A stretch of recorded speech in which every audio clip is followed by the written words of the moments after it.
The docking bay of Dustgate Station always smelled like hot metal and old fuel. But today, the air felt different. It felt tight, like the station itself was holding its breath. Chiron walked down the ramp of the small human shuttle with one bag on his shoulder and a plain jacket on his back. He did not look like a warrior. He did not look like a hero. He looked like a worker sent to fix a problem before it became a war. Around him, the bay was full of ships from many species, thin needle ships with glowing fins, heavy cargo blocks with painted clan marks, and sleek patrol craft that carried fresh scratches from recent fights. Usually the bay crews shouted over engines and cranes, but now most of them worked in silence. Some crews had stopped working at all and simply stood and watched. A tall station officer in a gray uniform hurried toward him. Her face was pale and her hands kept opening and closing like she could not decide what to do with them. "Envoy Roan," she said, "you arrived on time." Kai nodded. "I always try to." The officer glanced past him as if she expected something to chase him out of the shuttle. Her eyes moved to the human flag patch on his sleeve, and she swallowed hard. "Director Sayla of Duskgate," she said. "And before you ask, yes, she is coming." Kai looked at the wide bay doors and the empty space beyond them. The stars outside were calm and cold, so it was strange to see fear inside a place made of steel. "Who was afraid?" Director Sayla asked quietly, as if the walls might listen. Kai gave a small smile. "Almost everyone, it seems." She did not smile back. "You do not understand." She said people do not fear her like they fear pirates or bombs. They fear her like they fear the dark inside their own heads. Kai followed her into the main corridor. The floor lights guided them forward, and each step echoed too loudly in the quiet station. As they walked, Kai saw signs of panic that were not normal for a busy trade station. Shops had closed early and pulled down metal shutters. Security teams stood at every intersection, but their weapons were lowered. Like weapons did not matter. Children of small species were pulled close by parents, and even hardened mercenaries avoided eye contact with each other. A group of aliens in bright ceremonial clothing passed them in a rush.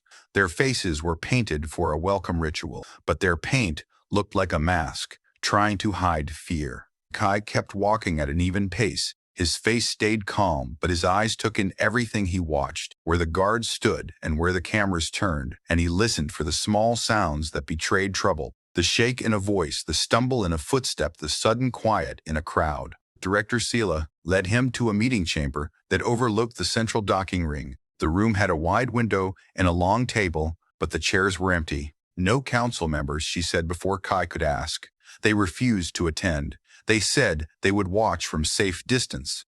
Safe distance from what Kai asked. From her, Director Sayla said, from Queen Vestra. She said the name like it burned her tongue. Kai sat at the table and placed his bag beside his chair. He did not take out papers yet. He could feel the meeting was not going to follow any normal plan. "Tell me what is true." Kai said, "I need facts, not rumors." Director Sayla stood near the window like she wanted the glass between her and the station. "Facts." She repeated and let out a tight breath. She turned to him. "Queen Vestra rules the Varkari Empire. She arrived in this sector 3 years ago after the border wars, and since then no one has been able to predict her moves. Some say she ends battles without firing a shot. Some say she ends battles without firing a shot. Some say entire crews surrender the moment they hear her voice." Kai listened without interrupting. Director Sayla continued, "The Varkari do not use fear as a tool. They worship it as a law. They call it the first truth. Fear keeps order. Fear keeps peace. Fear keeps them alive." Kai leaned back and studied her. The director looked like someone who had spent years keeping a fragile station running between rival powers, and now she had met something she could not manage. "And the Queen?" Kai asked. "What does she want here?" Director Sayla hesitated, then spoke faster, like she wanted the words out of her body. "She wants to renew the treaty. But that is not all. Her ships have been moving in strange patterns, and a rebel fleet has been attacking convoys near the trade lanes. Everyone expects open war soon, and then the Queen announces she will visit Duskgate personally." Kai tapped a finger on the table.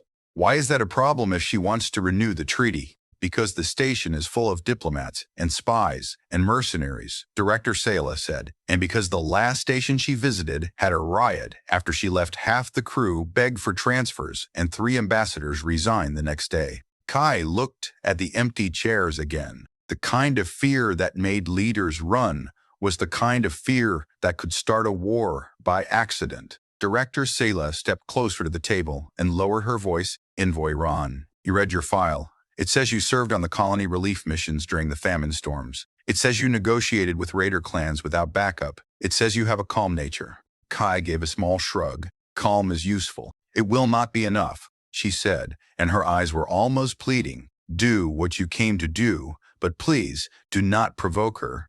Kai met her gaze and kept it steady. I am not here to provoke anyone. I am here to keep people alive. A low hum rolled through the station like distant thunder. The lights in the room flickered once, then held steady. Director Sela froze. Another hum followed deeper this time, and the window glass trembled. The station intercom clicked on and a voice spoke in a flat tone. Royal vessel approaching docking ring. All units maintain order. All non-essential personnel clear the corridors. Kai stood and walked to the window. Outside the docking ring, a ship slid out of the dark like a blade made of night. It was long and narrow, with hard angles and a surface that did not reflect the bay lights. No escort ships flew beside it, as if the ship did not need protection. The ship moved slow and sure, and the station seemed to shrink around it in the corridor beyond the chamber door. Kai heard footsteps running, then stopping. Then no more movement at all. Director Sela whispered, "She is here." The royal ship connected to the dock with a soft click that somehow sounded louder than any explosion. Il duo rep. Queen Vestra was taller than most humans, and her armor looked like it had been grown rather than built. Black plates with thin silver lines that pulsed faintly like a heartbeat. Her face was sharp and calm, and her eyes were pale and clear like ice over deep water. Guards surrounded her, but they held their weapons down, not because she ordered it, but because they did not want to make sudden moves near her. A line of station officials waited at the far end of the bay, ready to kneel. Kai could see them through the camera feed on the room screen because Director Sela had turned it on without thinking. One by one, the officials dropped to one knee. Even the mercenaries did not laugh. Even the pirates in the shadows did not make jokes. Kai watched the camera image and felt the air in his own lungs become cooler. He could not explain it, but he could feel the weight of attention spreading through the station like a silent wave. Queen Vestra walked toward the kneeling line. Then she stopped, her head turned slightly, and her gaze moved off the line and toward the camera, toward the room, toward Kai. Director Sela grabbed the edge of the table as if the floor had tilted. The intercom clicked again, but this time it was not a station voice. It was smoother and closer, like it spoke inside the walls. "Human envoy," the voice said. Director Sela looked at Kai with horror. She did not understand how the queen knew. Already Kai did not step back. He adjusted the strap of his bag and walked toward the chamber door. Director Sela whispered, "Kai, no, please." Kai opened the door and stepped into the corridor. The station was silent now. Not empty, but silent, as if every person was listening through the metal. The corridor lights guided him forward to the docking bay like a path. When Kai entered the bay, he saw Queen Vestra in person, and the stories felt small compared to the real thing. She looked at him without blinking. Kai walked to a respectful distance and stopped. He did not kneel. The guards around her stiffened. Queen Vestra studied his face like she was reading words written on his skin. Then she spoke aloud, and her voice was calm, but it carried through the bay like it owned the air. "Everyone is afraid of me," she said. Kai held her gaze and answered in the same calm tone, "Am not." For a moment, nobody breathed. Then the alien queen did something no one expected. She smiled. Not warm, not kind, but impressed, like a hunter seeing a new kind of animal. "Bring him to my ship," she said, "and make sure he comes alone." The guards moved. Director Sela tried to speak, but no sound came out. Kai picked up his bag again and followed the guards toward the dark, open mouth of the royal ship. And as the ship doors began to close behind him, the station finally remembered how to breathe. But it breathed in fear because no one knew if the human would return at all. The doors sealed behind Kai, and the sound was soft but final inside the royal ship.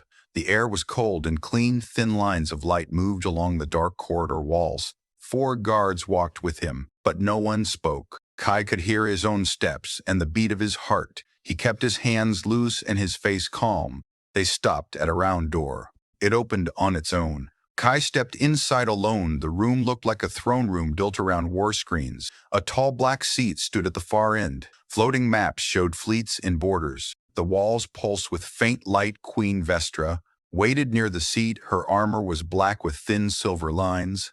Her eyes were pale and sharp. The guard stayed outside and the door closed. You did not kneel, Vestra said. Most kneel before they breathe. Kai stood straight. I came to speak, he said. Vestra took one slow step closer. Everyone is afraid of me, she said. Why are you not? Because you are here, not in my dreams, Kai said. And fear is not a plan. A small dangerous smile appeared and faded. Vestra raised a hand. A panel opened behind Kai and a thin machine shot out like a dart. It stopped inches from his face. A needle unfolded and aimed at his eye. Kai did not move. His heart jumped, but he kept breathing. In his mind he held one word choice. The needle hovered then. The machine slid back into the wall. Pain makes honesty, Vestra said. Fear makes obedience. Tell me, human, what do you want? Humans want to protect their people.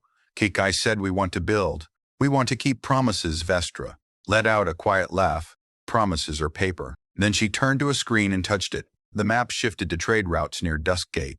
A convoy marker blinked red and vanished. A convoy died yesterday. Vestra said the attackers wore rebel colors, but the rebels were only a mask. Kai felt cold in his stomach. Your commanders, Vestra nodded, want some of my own want war.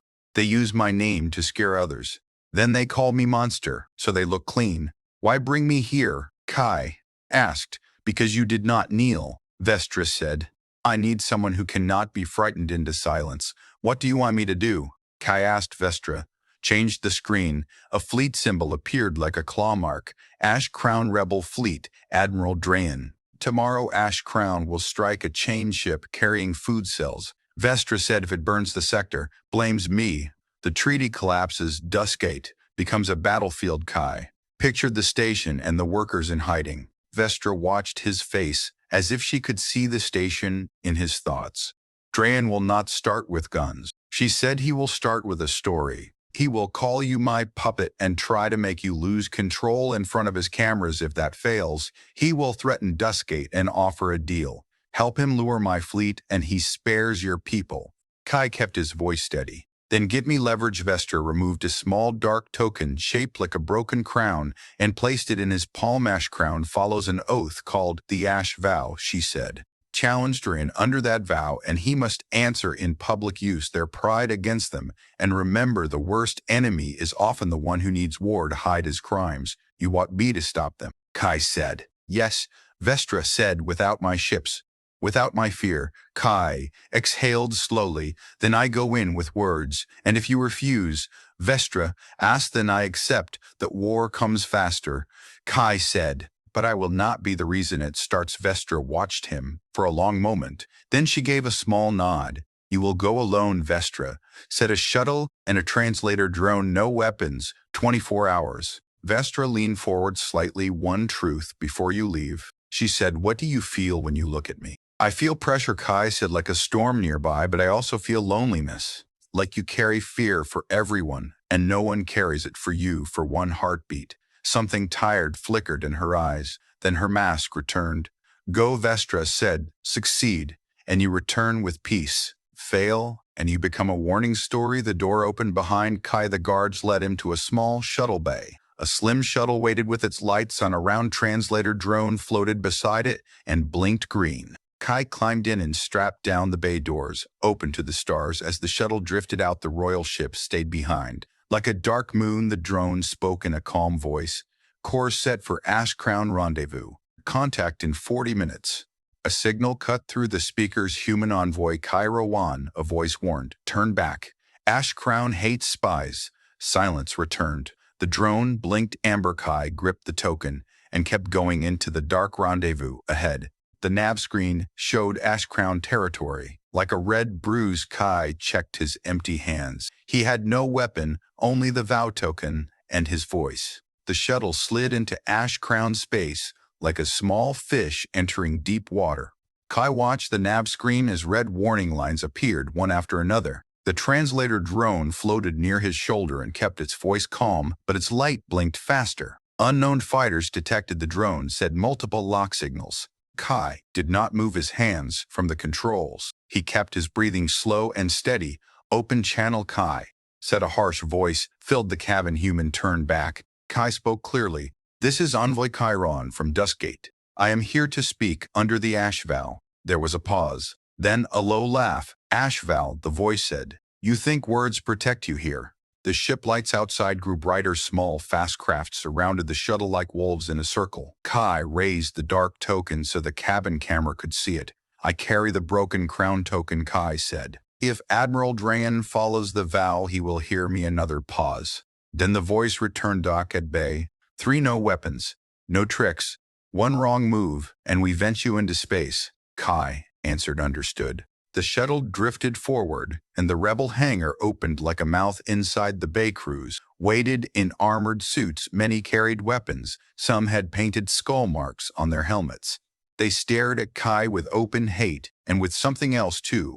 Curiosity. As Kai stepped down the ramp, cold air hit his face. A guard rushed forward and pushed a scanner over his body. Another grabbed his bag and threw it onto the deck to spill its contents. Only simple tools rolled out. A small recorder, a water pack, a thin med kit. The guard sneered. No gun. Kai kept his voice even. I told you I came to speak. They forced him through narrow corridors. The rebel ship felt rough and patched together like it had been rebuilt many times after battles. Its walls carried scorch marks and old bloodstains that were not fully cleaned. Lights flickered, and the air smelled of oil and sweat. Then Kai saw cameras. Small drones floated in corners, recording everything. Crew members held up wrist screens to stream live. This was not just a meeting. It was a show. They led him into a wide command hall.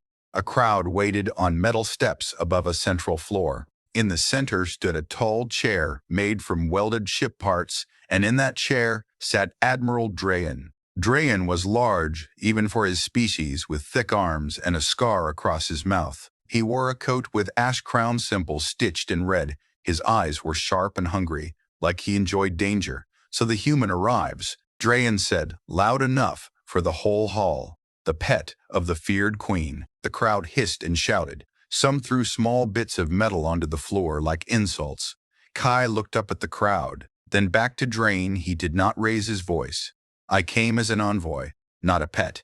Drayan leaned forward and smiled. Show me your fear. Human. Everyone fears her. She breaks minds. You walked into her ship and came out alive. So tell us, did she mark you? Did she put her chain inside your head? The crowd roared again. The cameras hovered closer. Kai understood the game. If he got angry or begged, it would become a story that fed the rebels. If he stayed calm, it would confuse them. And confusion was the first crack in a war plan. Kai spoke slowly, so the translator drone could keep up. Queen Vestra did not chain me, he said. She asked a question. I answered. Drayan lifted a hand to quiet the crowd. Then he spoke softer, as if he was being kind. Human, you know how this ends. Duskgate is weak. Your people are soft. I can spare that station from fire. All you must do is send one message. Tell the Queen to meet us in open space. No tricks, no fear, weapons, just fleets. Then we end her. Kai looked at the crowd again. He saw faces filled with anger, but he also saw tired faces, crew members who had lost family and now only had war left. Drayan was using their pain like fuel. Kai answered, I will not trade civilians for a fight. Drayan shrugged, then let the kindness drop. Then Duskgate burns anyway, he said, and we will blame her, and your human hands will be dirty too.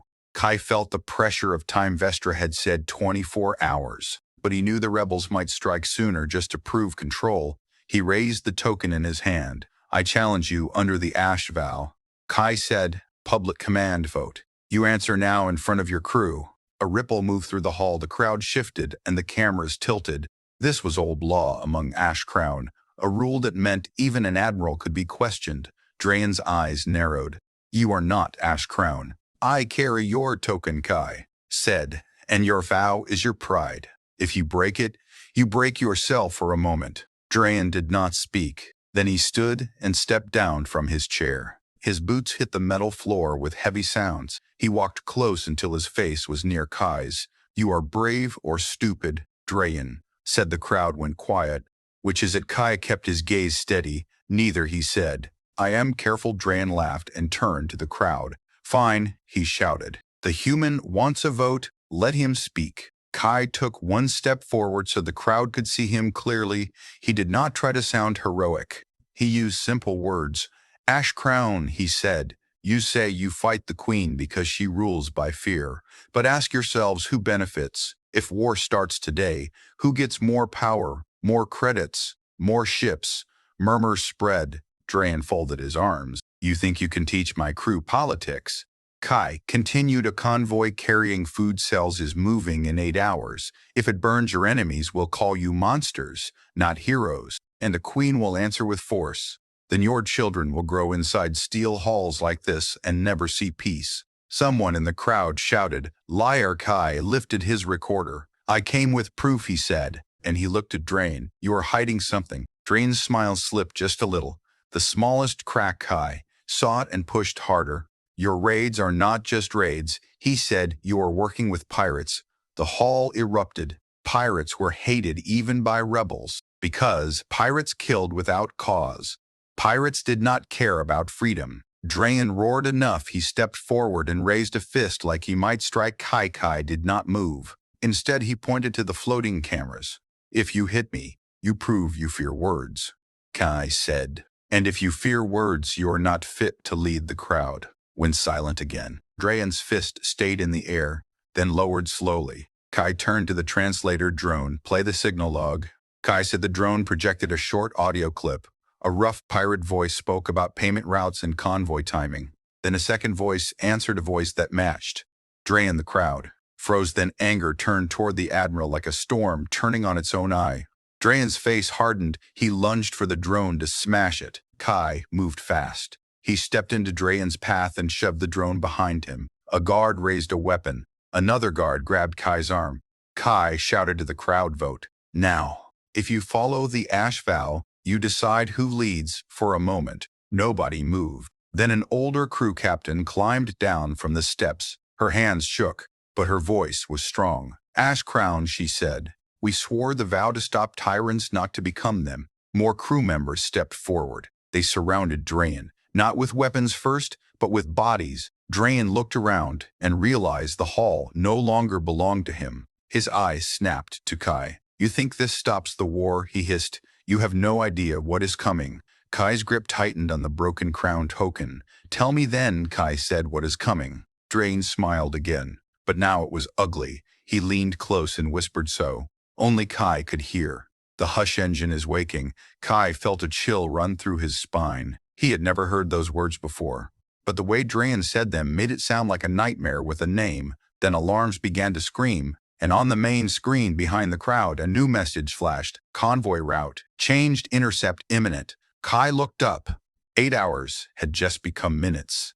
The alarm lights washed the command hall in red. The crowd that had been ready to vote now turned into a moving wave. Some crews shouted for shields. Some shouted for engines. Some shouted, Drayan is lying, and some shouted that the convoy was already dying. Kai felt the floor vibrate as the rebel ship changed course outside the hall. The engines began to push hard. The whole ship was moving to intercept. Drayan did not panic. He smiled like the alarm was a song he had waited to hear. His guards tried to pull close to him, but the crowd had already surrounded him from every side. The older captain who spoke for the vow stepped forward again. Her name tag read Mara. She lifted her hand, and the nearest fighters lowered their weapons. Ash Crown, listen. She said we stop the convoy strike first. Then we decide the vote. No one fires on civilians. Drayan laughed and spread his arms. Civilians are stories, he said. Stories win wars. Kai looked at Drayan and saw the truth clearly. Now Drayan did not want freedom. He wanted chaos, because chaos covered his deals. And his fear. Kai spoke to Mira. The pirates are already in position, he said. Drayan sold them the route. Mira stared at Drayan with disgust. Then she turned to the crew. Lock him in a shield cell. She ordered no private channels, no access to command. 2 heavy soldiers moved to grab Drayan. Drayan finally resisted. He slammed his elbow into one soldier and reached for a belt device. A small black disc. Kai reacted before thinking. He jumped forward and drove his shoulder into Drayan. They fell hard onto the metal floor. The disc skidded away. A guard raised a weapon at Kai. Mura shouted, stop. Kai pushed himself up, breathing fast. Drayan tried to rise too, but 3 soldiers pinned him down. What is that disc? Kai asked. Drayan smiled even while trapped. A key. He said for the hush engine. The words landed like ice. Some of the crew flinched, others looked confused, but a few looked afraid in a different way. Like they had heard rumors in dark rooms. Myra pointed at the disc. "Bring it to me," she said. A soldier picked it up with 2 fingers like it might bite. He placed it in Myra's hands. Myra looked at it and her face tightened. She did know something, not the full truth, but enough to hate it. Kai watched her. "You have heard that name before," he said. Myra nodded. "Once. Only whispers," she said. "A weapon that does not break hulls, it breaks minds." The ship shook again. A new voice boomed through the speakers. "All Ash Crown units to combat stations. Pirate contact in 7 minutes." The hall began to empty fast. Fighters ran for guns. Engineers ran for consoles. Medics ran for stretchers before anyone was hurt. That told Kai how often Ash Crown fought. Myra stayed with Kai for a moment. "Human envoy," she said. "If this is a trap you set." Kai cut her off. "I did not set it," he said, "but I will stop it." Myra studied him. Then she made a choice. She tossed the black disc into a sealed pocket on her belt and spoke into her wrist. "Com Bridge, this is Captain Myra. I assume command under HFY.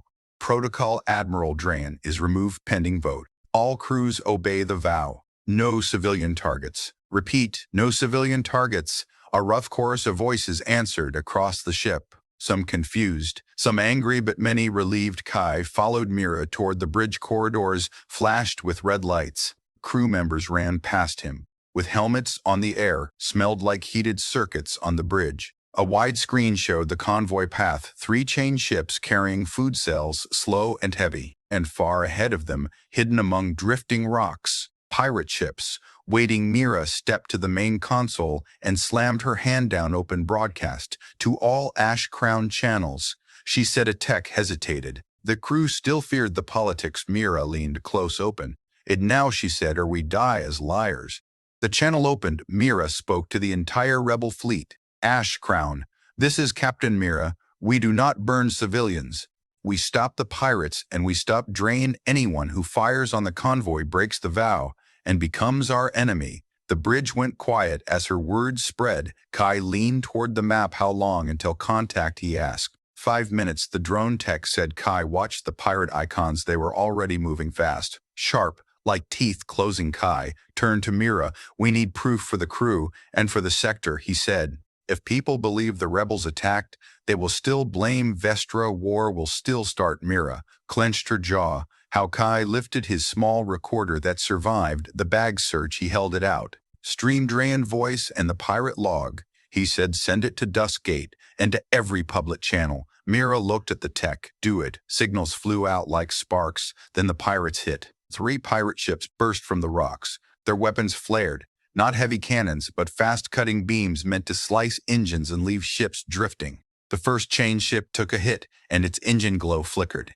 The convoy began to wobble like an injured animal. The bridge crew shouted, "Target locks, range counterfire." Myra lifted her hand. "Disable." Only she ordered. "No kill shots if we can avoid it." Kai felt the ship recoil as Ash Crown fired. Blue pulses streaked into the dark. 1 pirate ship rolled away, trailing smoke. Another dove toward the convoy again. Kai saw something on the pirate telemetry, a strange signal wave. Not normal comm, not weapons guidance. A low pattern repeating like a heartbeat. "That is it," Kai said sharply. "That is the hush engine signal." Myra turned. "How do you know?" "Because it is not aimed at the ships." Kai said. "It is aimed at the crews. It is trying to make them freeze." As he spoke, a young gunner on the bridge suddenly went still. His hand shook. His eyes widened like he saw a ghost. He whispered, "She is here. She is in my head." Others began to show the same signs.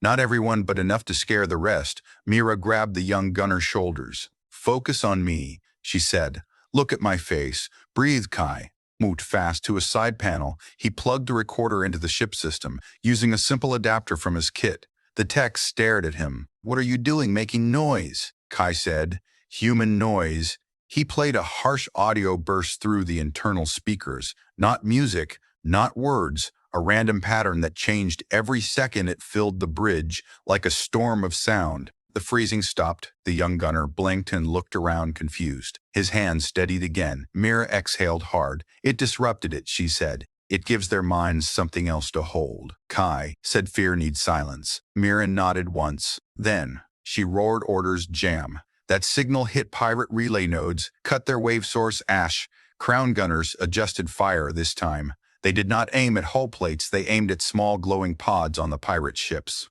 And when the first pod shattered, the strange wave weakened the convoy. Engines flared back. Brighter, the chain ship captain sent a message of thanks across open channel. Then another message came unknown. Valkyrie ships, incoming. Kai heart tightened. Vestra fleet Mira stared at the screen. More icons appeared, dark triangles, moving fast. Kai knew what everyone else would think. The queen comes to punish the queen, comes to finish the rebels. The old fear story would return and swallow the new truth. Kai stepped forward, open a channel to Queen Vestra. He said. Myra hesitated. Then she nodded, open it. The channel crackled. Then a calm voice filled the bridge. Queen Vestra. Kai spoke clearly. This is envoy Kai. Rowan pirates used a hush engine wave on the convoy. Ash Crown is defending civilians. Do not fire on them. Silence held for a long beat. Then Vestra answered. You are inside the rebel fleet. Yes, Kai said. Drain is removed. But the hush engine is real. Another beat. Vestra voice lowered. It should not be. Here, she said. That wave pattern belongs to my council vault. Kai felt cold spread through his chest. So someone inside her empire had moved it, or stolen it, or broken it apart. Vestra continued. If the council vault is breached, then the war is already wider than this convoy. Mira listened, like she could barely breathe. Even she felt the weight of that sentence. Kai looked at the battle map. Pirate ships were retreating now, but one final pirate craft turned away and launched a small pod toward deep space. A pod shaped like a coffin. Kai pointed. They are escaping with something. Vestra voice sharpened. Stop that pod. Whatever it carries must not survive. Kai watched the pod race into the dark, and he knew the next fight would not be for ships. It would be for minds across the whole StarVerse. The pod was small, but it moved like it had a hungry purpose. It cut through the dark beyond the convoy lane and ignored the fighting behind it. Kai watched it on the rebel screen as it became a bright dot against a field of stars. Myra turned to her navigation officer. Can we catch it? She asked. The officer shook his head. It has a jump start built in it. We'll be gone in 2 minutes. Kai felt his throat tighten. That pod is carrying a hush engine piece, he said. If it reaches a buyer, then every border will turn into a prison. Queen Vestra answered through the channel. Give me its vector. Kai sent the numbers. Fast. Vestra ship replied at once. Vector received.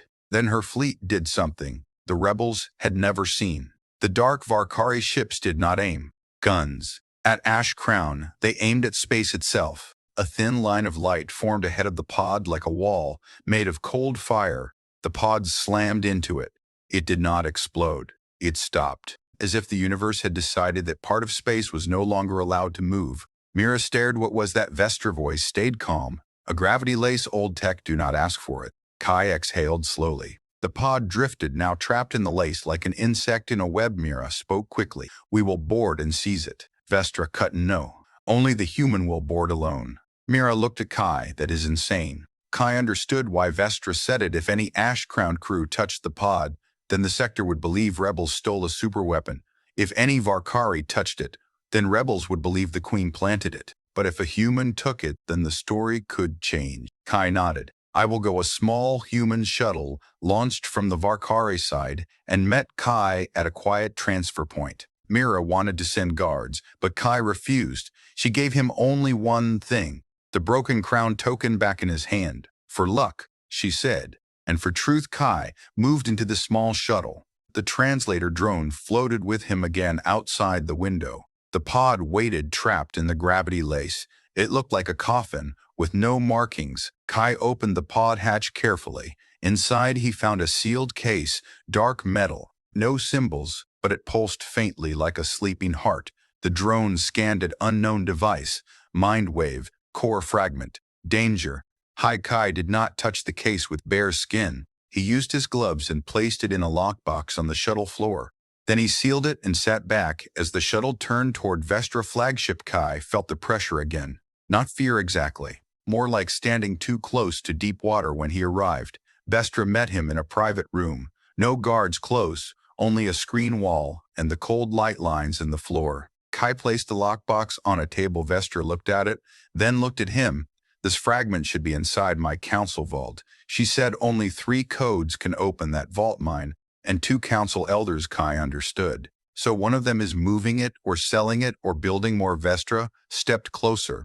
Her voice lowered. Human envoy, if my council is compromised, then my empire will tear itself apart and everyone will blame me again. Kai met her eyes. Then we show the truth first, he said, before they can rewrite it. Vestra studied him. How Kai pointed at the case. This is proof. But proof dies in secret rooms. We need records, orders, names. Vestra turned to the screen wall and touched at a map of the capital. Moon appeared. The council vault sat under the palace like a buried tooth. Layers of security wrapped it. Vestra spoke like she hated every word. The council vault holds the Hush engine plans, the broadcast logs, the fear doctrine files, everything that made my name into a weapon. Kai said simply. Then we go there. Vestra stared at him. You want to walk into the core of my empire with one human body? Kai shrugged at his work so far. For the first time, her expression softened only for a moment. Then it hardened again. If we go openly, the council stops us. Vestra said. If we go secretly, they call it treason. Kai answered. Then we go publicly and we act too fast for them to shape the story. Vestra was silent. Then she nodded. Once a grand ceremony begins. In 6 hours, she said. The day of fear. Oath. Millions watch. The council sits beside my throne. We will use their stage. The capital. Moon was bright with city lights when their ship arrived. A ring of defense platforms floated around it. Varkari fighters escorted the royal ship like sharp birds. Kai stood in a dressing chamber beside Vestra. A servant offered him ceremonial clothing, but Kai refused. He wore his plain jacket again. He wanted to look like what he was, a human. Vestra looked at him. You do not hide your weakness, she said. Kai answered. It is not weakness if I choose it. They walked into the main hall together. The hall was massive. Dark stone, silver banners, and a crowd of nobles behind glass walls. Their faces were calm, but their eyes were hungry for fear. When Vestra entered, everyone bowed like a wave. Folding down, Kai did not bow. He walked beside her. Whispers rose. A human at the queen's side, not kneeling, not shaking, not dead. Vestra leaned slightly toward him as they walked. Everyone is afraid of me, she murmured. Kai answered softly. Am not. They reached the throne platform. 2 council elders sat waiting. Elder Moore and Elder Seren. Their robes were heavy with symbols of law. Their smiles were thin. Elder Moore spoke. Your Majesty, why is the human here? Vestra replied. Because he sees what you hide. The elder's smiles held for half a second, then faded. The ceremony began. Chants filled the hall. Screens showed old battles, old surrender scenes, old clips of fleets kneeling in space. Kai watched the crowd. They were not celebrating strength, they were celebrating control. Then Vestra rose from her throne, and the hall fell silent. At once. The vault will open today. Vestra announced. The council will show the people the first truth. Elder Seren stood quickly. This is not scheduled. Vestra turned her head slowly. It is now. The elders could not refuse without exposing fear of their own laws. So they stood beside her and walked toward the vault door under the throne platform. Kai followed. Cameras followed. The whole empire watched. They reached the vault entrance. 3 handprints required. Vestra placed hers. Elder Moore placed his. Elder Seren placed hers. The vault door opened, and at that moment Kai saw something that made his stomach drop. A thin red light blinked above the doorframe. A silent alarm that did not ring because it did not need to. The council had expected this. Inside the vault, the air felt heavier. The walls were lined with sealed cases and data pillars. And in the center stood a tall black core chamber. The Hush engine cradle. It was not empty. A second core fragment sat there, already connected to cables, ready, active, alive. Elder Moore smiled without warmth. Human, he said. You wanted truth, Elder Seren added. Then you will learn what fear is. And the vault doors began to close behind them while the Empire watched from outside screens, not knowing the feed had just been cut off. The vault doors moved like slow jaws. Thick metal slid behind Kai and Vestra, and the outside sound of the ceremony vanished. The live feed screens on the wall went dark. Only the vault lights remained cold and steady. Elder Moore stepped back toward a control pillar. Elder Seren stood closer to the Hush cradle. Both elders looked calm now, like they had waited years for this moment. You wanted truth, Elder Moore said. Then watch how empires stay alive. Elder Saren placed her palm on a small console. The second core fragment in the cradle began to glow. A low wave spread through the air, not a sound, not a light, but a feeling like a hand closing around the mind. Kai felt it first in his chest. His breath wanted to shorten, his thoughts wanted to shorten, his body wanted to kneel. Even though there was no one to kneel to, Vestra stiffened beside him. Her jaw tightened, her eyes lost focus for a second, like she was fighting a deep current. The hush engine was not only fear, it was forced memory. It pushed images into the mind. Old losses, old screams, old helpless moments. It tried to make the target feel small. Elder Moore watched them. "You see," he said, "fear is not a story. Fear is a tool. And tools build thrones." Kai forced himself to blink slowly. He remembered what worked on the Rebel Bridge noise movement choice. He reached into his jacket and pulled out a small device from his kit. A simple signal splitter with a rough battery pack. It was not a weapon, but it could make chaos in a clean system. Elder Saren noticed the motion guards. She called. Two elite vault guards stepped from a hidden door. Their faces were covered by smooth masks. Their weapons were raised. Kai did not run. He did not shout. He spoke to Vestra in a low, steady tone. "Look at me," he said. "Breathe with me." Vestra's eyes flickered toward him. For a moment she looked like a queen again. Not a symbol. Kai pressed the device into the vault console port. The system rejected it at first, then accepted it as a foreign pulse. "Lights on the console," stuttered. Elder Moore frowned. "What is that human noise?" Kai said. He tapped the device twice, and a harsh shifting sound poured from the vault speakers. Not music, not words, just random patterns that changed too fast to predict. The hush wave faltered its smooth pressure, broke into uneven spikes. The forced images lost shape. The vault guards hesitated, their aim wavered. Vestra inhaled hard, then exhaled slow. Her focus returned. She stepped forward like a blade leaving its sheath. "Stop," Vestra ordered. Her voice was not loud, but it hit the guards like weight. They froze, not from fear worship, but from command, law. The old training inside them. Elder Saren snapped. "Do it now." She tried to increase the hush output, but the noise pattern kept tearing holes in the wave. Kai looked at the cradle cables. They ran into a central pillar that carried power and data. If he could force an open broadcast from that pillar, the Empire would see the truth before the elders could shape it. Kai moved toward the pillar. One guard tried to follow him. Vestra raised her hand, and the guard stopped again, caught between orders. Elder Moore stepped forward with anger. "Now you think the people will forgive you, Vestra," he said. "They need fear. They love fear." "You are fear." Vestra stared at him. "I was your mask." She said. "You hid behind my name. You fed the Empire poison and called it law." Elder Moore smiled, and it worked. Kai reached the pillar and opened a narrow panel. With his tool inside were connection lines and a small black module, a broadcast lock. Elder Saren saw him and shouted, "Kill the human." The second guard fought through Vestra command and raised his weapon. Kai did not flinch. He kept working, hand steady, breath steady. Vestra moved in front of Kai. She faced the gun, and her eyes turned colder than steel. "Do it," she said to the guard. "Fire." The guard froze completely. His weapon shook. He could not fire because for the first time he saw that the queen was not asking for worship. She was testing his choice. The guard lowered the weapon. Kai snapped the broadcast lock and replaced it with his own splitter. Then he signaled his translator drone, which had been hovering near the ceiling. "Unnoticed drone," he said. "Open wideband stream. Send all vault records to every public node, priority max." The drone blinked green. Then the vault screens lit again, but not with ceremony images. Now they showed raw files, council orders, fear, doctrine drafts, shipment logs, and the security record that proved the elders had moved the hush fragment. The feed jumped to the main hall screens, outside, then to city screens, then to ships in orbit, then to distant stations. The Empire watched the truth pour out in real time. Elder Moore lunged toward the pillar to rip the splitter out. Vestra grabbed his wrist. He tried to pull away, but she held him like he was nothing. Elder Saren backed toward the cradle. Her hand reached for an emergency trigger. If she could overload the fragment, she could erase evidence in fire, and maybe kill the queen and the human in the blast. Kai saw it. He shouted, "Vestra."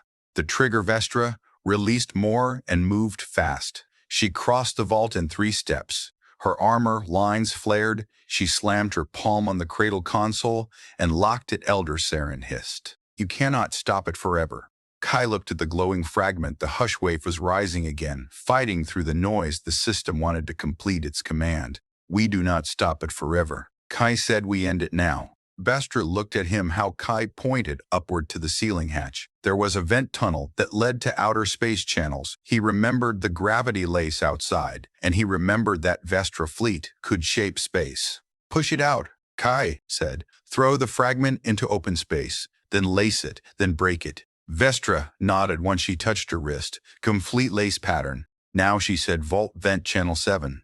Outside the vault, the palace shook lightly. A low hum rolled through the stone. The vent hatch above the cradle opened, and a pull of air began. Kai and Vestra moved together. They unlatched the fragment with quick hands.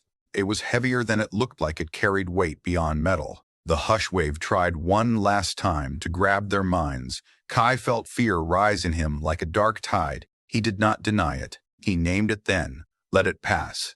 Vestra lifted the fragment and shoved it into the vent. Pull it shot upward and vanished. Seconds later, the hush pressure fell away as if a shadow left the room. The vault doors unlocked now because the elders no longer controlled the system. Guards outside rushed in, but they stopped when they saw the live screens. They saw the orders. They saw the lies. They saw the elders' hands on the weapon in the main hall.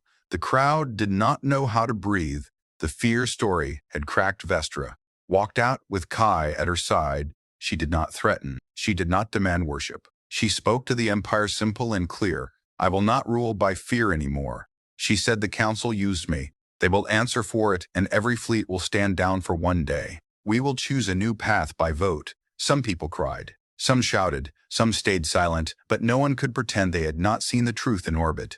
A bright flash appeared far above the moon. The gravity lace held the fragment in place. Then it folded, and the fragment broke into harmless dust. Kai looked at Vestra. Her face was still hard, but her eyes were not empty anymore. She leaned close and spoke so only he could hear. Everyone is afraid of me, she said. Kai answered the same way as always, I'm not. And this time her smile was not like a hunter. It was like someone seeing a door open after a long night far away in deep space. A small pirate ship received a weak signal, a leftover echo from the hush engine. Someone listened, and someone began to plan again.